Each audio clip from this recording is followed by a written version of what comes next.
Assalamualaikum dan salam sejahtera. Hari ini sekali lagi bersama dengan Cikgu Hafizah ya. Cikgu terfikir nak buat sedikit cetusan motivasi pagi ya untuk hari ini. Cikgu nak menjawab persoalan-persoalan yang diajukan kepada cikgu. Cikgu Hafizah, bagaimana nak bina motivasi dalam diri, terutama bermula daripada awal pagi. InsyaAllah cikgu kongsikan ini daripada apa yang cikgu amalkan sendiri. Kita manusia ya, terutama pula perempuan, kadang-kadang adalah hari-hari yang kita mungkin macam tak ada mood, mungkin tak gembira, mungkin tak bersemangat. Itu biasa. Bukan semestinya setiap hari kita bangun itu memang sudah ada satu suntikan motivasi ataupun senyuman ataupun ceria pada setiap pagi. Kita manusia tak tentu ya, kita ada alunan emosinya secara fitrah, terutama wanita. Apatah lagi kalau kita pada hari sebelumnya ataupun malamnya tu kita mungkin keletihan ataupun ada isu atau permasalahan yang kita alami yang mungkin belum selesai lagi, ataupun kita mengalami kejadian-kejadian seperti kehilangan, kemalangan atau perpisahan dengan orang-orang yang kita sayang. Pastinya memberi kesan kepada emosi kita ya. Baik, sekali lagi hari ini bagaimana Cikgu Hafizah nak kongsikan bagaimana nak bina motivasi dalam diri, terutamanya bermula pada awal pagi ya. Yang pertama, insya-Allah kita ikhtiarlah sebaik mungkin, seboleh-bolehnya untuk kita menjaga kesihatan kita sekadar mampu ya. Yang kedua, kita jaga tidur kita, sebab bila kita tak cukup tidur, ia memang mudah mengganggu emosi kita, terutama di awal pagi. Dan yang ketiga, di awal pagi itu ayuh kita sama-sama mulakan pagi kita dengan keindahan. Yang ni yang cikgu nak fokuskan hari ini. Bagaimana nak memulakan pagi dengan keindahan, insya-Allah. Cikgu perkenalkan kalau cara Cikgu Hafizah, insya-Allah cikgu kongsikan, mudah-mudahan boleh bagi manfaat kepada semua yang mendengar dan melihat rakaman ini. Mulakan pagi dengan keindahan, KKR. Cikgu ulang, KKR. Apa maksud KKR? K yang pertama adalah kerohanian dan keagamaan. Maksud cikgu adalah kita cuba dan kita berikhtiar supaya insya-Allah pagi-pagi kita itu bermula dengan kerohanian dan keagamaan, iaitu cubalah berjuang untuk bangun seawal pagi sebelum dilaungnya azan subuh. Kita bangun awal pagi, kita lakukan amalan sunat, solat sunat, kita lakukan amalan membaca Al-Quran, mengaji. Jadi dah memberikan satu suntikan semangat dan aura yang positif, aura yang tenang, kerana kita mulakan pagi kita dengan mendekati Allah, dengan mendekati Tuhan bagi agama-agama yang lain. Yang kedua, K yang kedua adalah kesayangan. Kesayangan maksudnya kita renung, kita lihat wajah orang-orang yang kita sayang, yang mungkin tinggal dengan kita, ibu ayah kita, adik kakak kita, atau nenek kita, suami kita, isteri kita, anak-anak kita. Tapi kalau sekiranya kita tinggal berjauhan, mungkin kita merantau, bekerja, tinggal seorang dengan kawan-kawan, atau kita sedang menyambung pengajian di Institut Pengajian Tinggi, kita berjauhan dengan ibu bapa kita, dengan kakak dan abang yang kita sayang, kita mesti ada foto-foto mereka kan dalam telefon, ataupun kita dah bawa frame gambar keluarga atau album keluarga.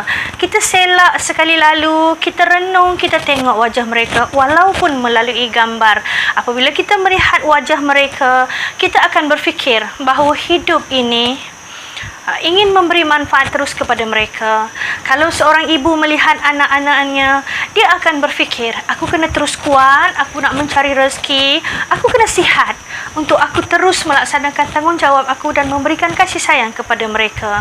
Bagi anak-anak pelajar yang belajar di Institut Pengajian Tinggi berjauhan dengan ibu bapa, bila dia lihat gambar ibu bapa, pasti terkenang pengorbanan-pengorbanan yang telah mereka berikan untuk membolehkan kita sambung pengajian sehingga ke peringkat yang lebih tinggi. Pasti kita ingin jadi kuat dan sihat dan berjaya untuk kita kembali berbakti kepada mereka dan memberikan mereka kesenangan, mungkin merasa bahagia dengan wang hasil titik perlu kita bila kita berjaya nanti.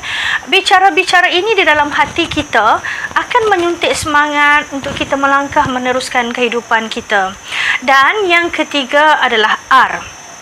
R adalah rancang perjalanan harian pada hari itu.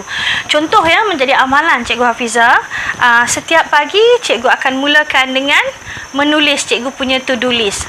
Kalau kata hari sekolah, hari kerja, cikgu menulis ni di rumah sebelum datang ke sekolah, ataupun jika tak sempat awal pagi cikgu sampai ke sekolah, cikgu akan mulakan dengan cikgu punya to-do list.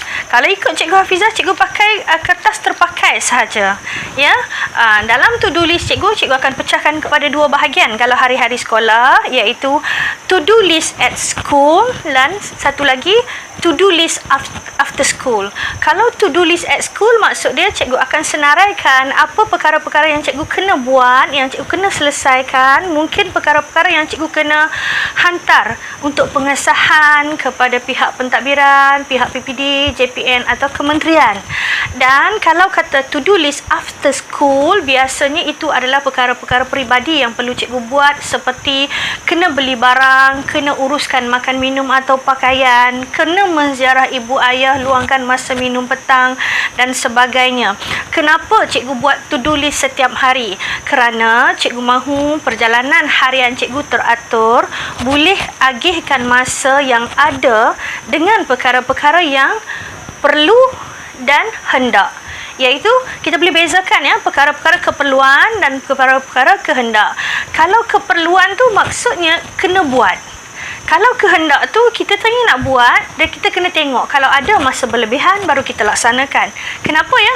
Kerana kita utamakan keperluan dahulu.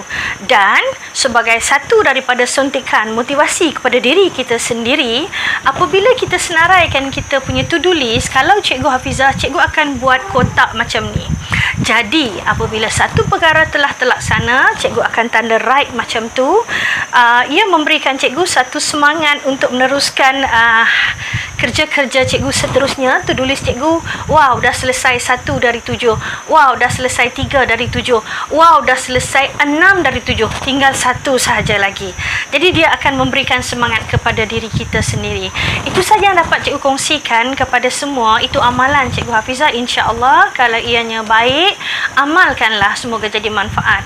Kalau ada kekurangan di sana sini, buatlah penambahbaikan yang sesuai dengan kiri kita masing-masing. Mudah-mudahan hari-hari kita akan diteruskan dengan keindahan dan kebahagiaan dan dilimpahi dengan keberkatan Allah Subhanahu wa taala. Assalamualaikum warahmatullahi wabarakatuh dan salam sejahtera.